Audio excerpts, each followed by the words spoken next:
Assalamualaikum warahmatullahi wabarakatuh. Dalam video kali ini akan dibahas mengenai dinamika nilai-nilai Pancasila sesuai dengan perkembangan zaman. Ini adalah video kedua dari bab 1. Sebelumnya kalian telah menyaksikan bagaimana pelaksanaan nilai-nilai Pancasila dari masa ke masa, mulai dari awal kemerdekaan hingga masa reformasi.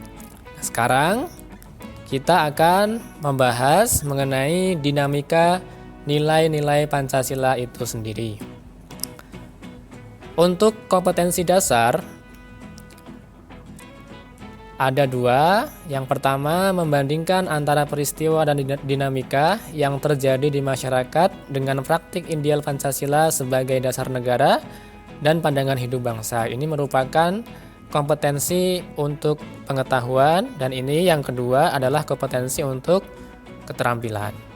Sedangkan untuk indikator pencapaian kompetensi bisa mendeskripsikan penerapan Pancasila dari masa ke masa, kemudian diharapkan kalian juga bisa menampilkan perilaku perwujudan nilai-nilai Pancasila dalam berbagai kehidupan sehari-hari.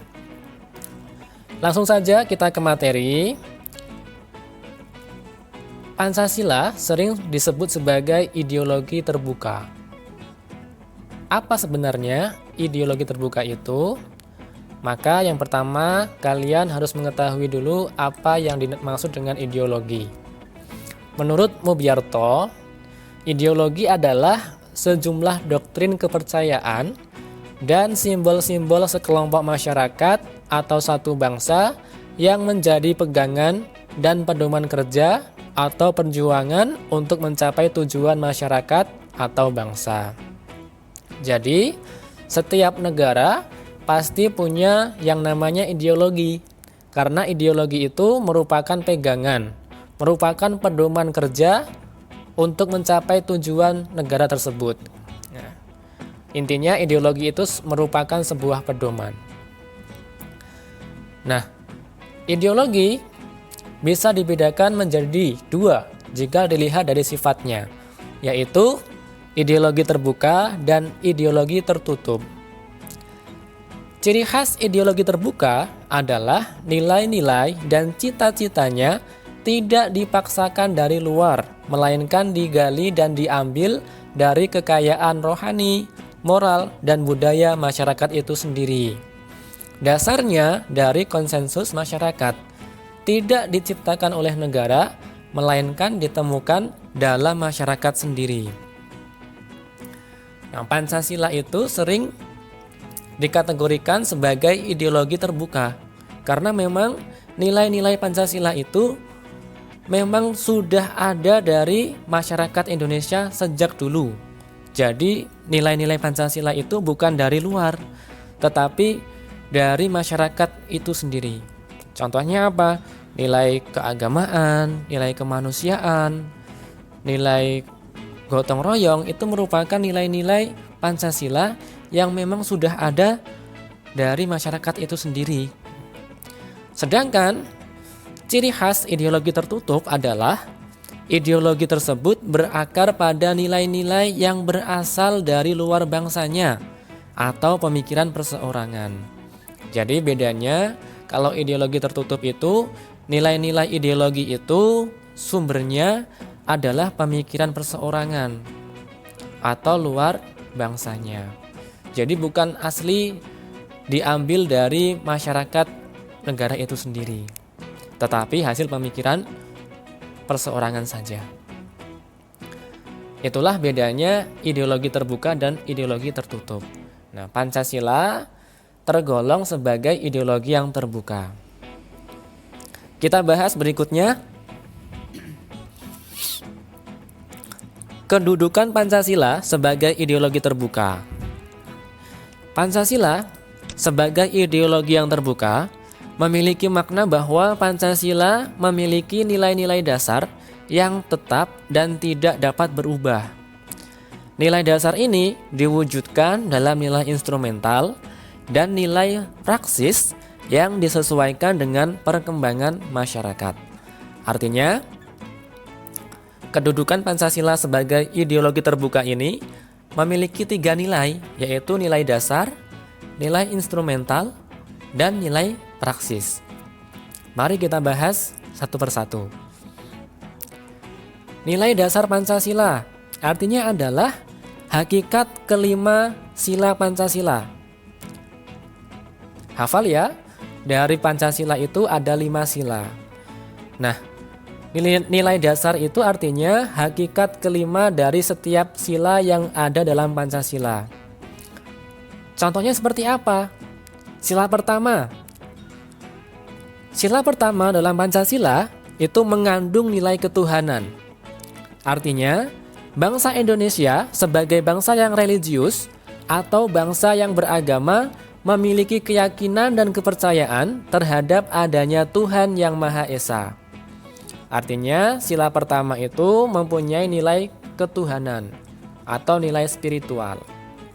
Kemudian sila kedua, kemanusiaan yang adil dan beradab, itu mengandung nilai kemanusiaan.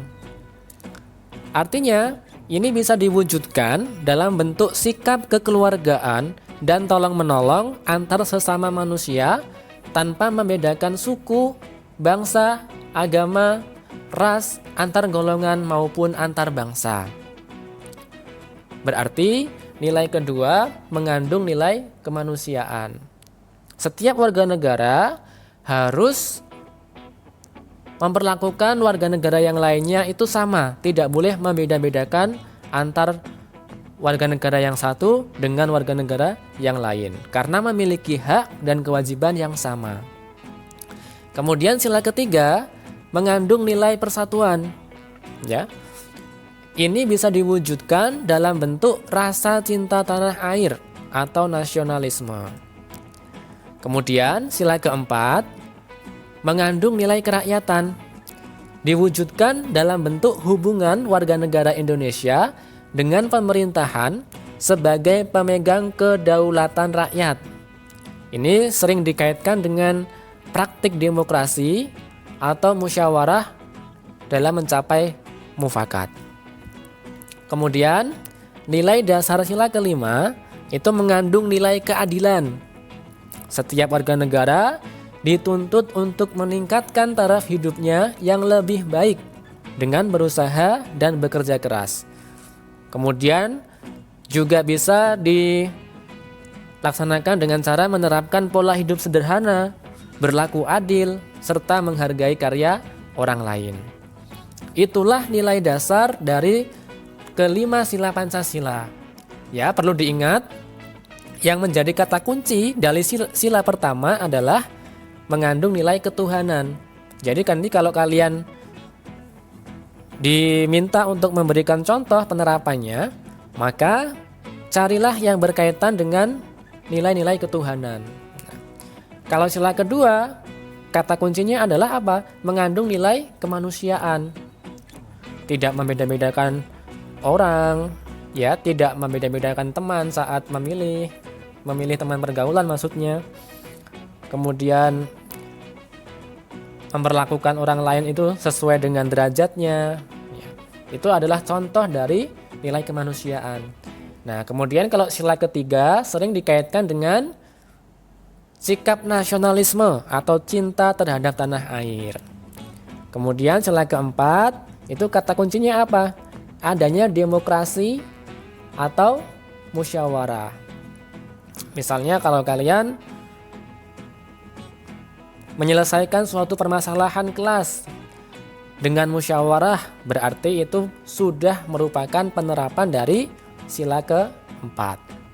Kemudian sila kelima mengandung nilai keadilan, ya, contohnya banyak. Misalnya tadi hidup sederhana, tidak bermewah-mewahan, berlaku adil terhadap orang lain, serta menghargai karya orang lain. Itulah nilai dasar dari setiap sila Pancasila. Kemudian nilai kedua dari Pancasila adalah nilai instrumental. Apa itu nilai instrumental? Artinya adalah penjabaran dari nilai-nilai dasar ideologi Pancasila berupa peraturan perundang-undangan dan lembaga pelaksanaannya. Misalnya apa? Undang-undang dasar, ketetapan MPR, undang-undang, serta peraturan perundang-undangan lainnya. Ini dapat disesuaikan dengan perkembangan zaman dan aspirasi masyarakat berdasarkan nilai-nilai Pancasila. Nah, kalau tadi nilai dasar itu berkaitan dengan hakikat setiap sila Pancasila, itu ada nilai-nilainya. Nah, kalau nilai instrumental ini adalah berkaitan dengan peraturan perundang-undangan, di mana Pancasila itu dijabarkan nilai-nilainya berupa peraturan perundang-undangan, ya. Jadi undang-undang dasar, kemudian ketetapan MPR, undang-undang, serta aturan-aturan yang lain itu disusun, dibuat berdasarkan nilai-nilai Pancasila. Jadi tidak boleh bertentangan dengan nilai-nilai Pancasila. Itu ya, kata kuncinya itu. Kalau nilai instrumental itu adalah kaitannya dengan peraturan perundang-undangan. Lanjut, nilai yang ketiga adalah nilai praksis. Dari kata-katanya praksis ini sudah bisa kita lihat kata kuncinya yaitu praktek. Ya, artinya apa? Merupakan realisasi dari nilai-nilai instrumental berupa suatu pengalaman nyata dalam kehidupan sehari-hari, dalam bermasyarakat, berbangsa, dan bernegara.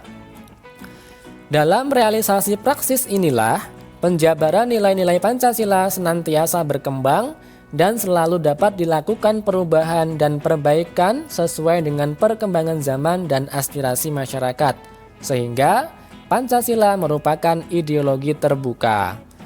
Itu ya, kata kuncinya adalah realisasi atau pelaksanaan, ya. Nilai praksis itu adalah pelaksanaan dari nilai-nilai Pancasila dalam kehidupan sehari-hari warga negaranya. Itu. Sekarang sudah kalian ketahui 3 nilai Pancasila dalam kedudukannya sebagai ideologi yang terbuka. Yang pertama nilai dasar, artinya setiap sila dalam Pancasila itu mengandung nilai-nilai utama, nilai-nilai dasar. Tadi sudah diberikan kata kunci setiap sila yang ada dalam Pancasila. Kalau nilai instrumental ini kata kuncinya apa?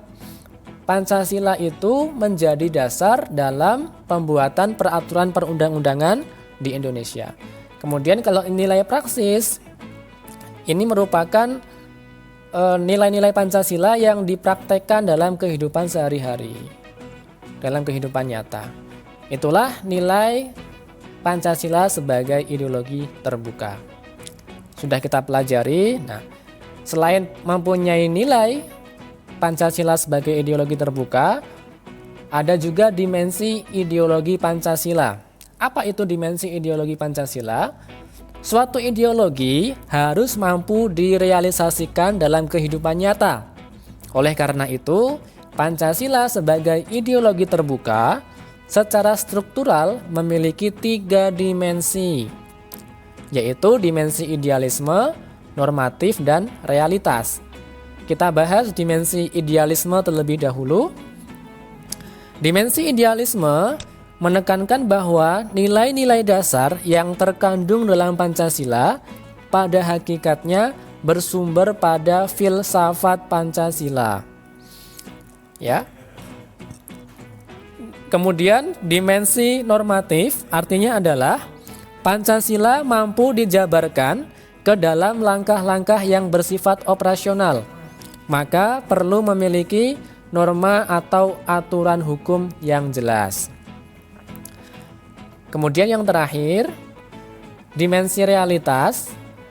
Pancasila harus mampu dijabarkan dalam kehidupan masyarakatnya secara nyata, baik dalam kehidupan sehari-hari maupun dalam penyelenggaraan negara.